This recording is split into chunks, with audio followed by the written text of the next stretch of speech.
এই আমরা কন্টেন্ট করি না। আমি যেটা বলছি যে আপনি যদি আমার আইডি, আমার টিকটক, আমার ফেসবুক, আমার ইউটিউবে যান, আপনারা কখনোই এই ধরনের কোনো কন্টেন্ট পাবেন না। কিন্তু আমাদের ব্যক্তিগত জীবন নিয়ে যাদের অনেক উৎসাহ, আগ্রহ এবং যারা এই ধরনের আমাদের একটা ভিডিওর সাথে একটা ক্যাপশন লাগিয়ে প্রচার করছেন, তাদেরকে আমরা বলবো যে আপনারা ওই জিনিসটা চিন্তা করেন, যেটা আপনি যেটা বলছেন যে শিশুরা দেখছেন, বড়রা দেখছেন, সবাই দেখছেন।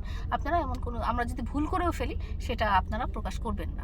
আপনারা প্রকাশ করলেই তার থেকে শেয়ার হয়, তার থেকে মানুষ নেগেটিভিটির প্রতি মানুষের আগ্রহ অনেক বেশি থাকে। একটা পজিটিভ নিউজের চেয়ে একটা নেগেটিভ নিউজ মানুষের কাছে বেশি আকর্ষণ হয়। তো আপনারা নেগেটিভ কোনো কিছু সম্প্রচার করবেন না। কিন্তু আপনি যদি আমার টিকটক আইডিতে যান বা আমার ভেরিফাইড ফেসবুক পেজে যান বা আমার ভেরিফাইড ইউটিউব চ্যানেলে যান, আপনারা কোথাও, আমি গ্যারেন্টি দিয়ে বলতে পারি, একটাও অশালীন শব্দ, একটাও অশালীন অঙ্গভঙ্গি, একটাও অশালীন ভিডিও দেখতে পাবেন না।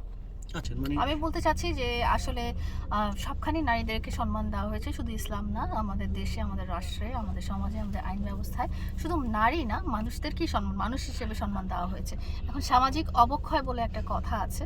আমাদের আসলে ব্যক্তিগত জীবনটা নিয়ে আসলে যেভাবে মানে এক এক রকম ক্যাপশন দিয়ে এক এক ধরনের ভিডিও বানানো হচ্ছে, তো সেটা আসলে সামাজিক অবক্ষয়ের কারণ হয়ে দাঁড়িয়েছে মনে করেছেন দেখি সুপ্রিম কোর্টের লয়ার নোটিশ পাঠিয়েছেন, এবং আমি তাকে সাধুবাদ জানাই, তার প্রতি ধন্যবাদ জানাই যে এটা আসলে দরকার ছিল। কারণ আমরা কি সম্প্রচার করব না করব, এটা আসলে যেহেতু খুব সহজলভ্য হয়ে গেছে মোবাইলের কারণে, তো আমাদের এই ব্যাপারে আসলে একটা সেন্সার থাকা উচিত যে আমরা কি সম্প্রচার করব, কি ক্যাপশন দিব, কি লিখব বা কি জিনিস। আমরা যদি কোনো ব্যক্তি বা কোনো কন্টেন্ট ক্রিয়েটার যদি ভুল করেও ফেলেন, সেটা যেন আর সম্প্রচারিত না হয় বা সেটা যেন আর বাড়ানো না হয়, আমি সেটার দিকেই আসলে দৃষ্টি আকর্ষণ করছি।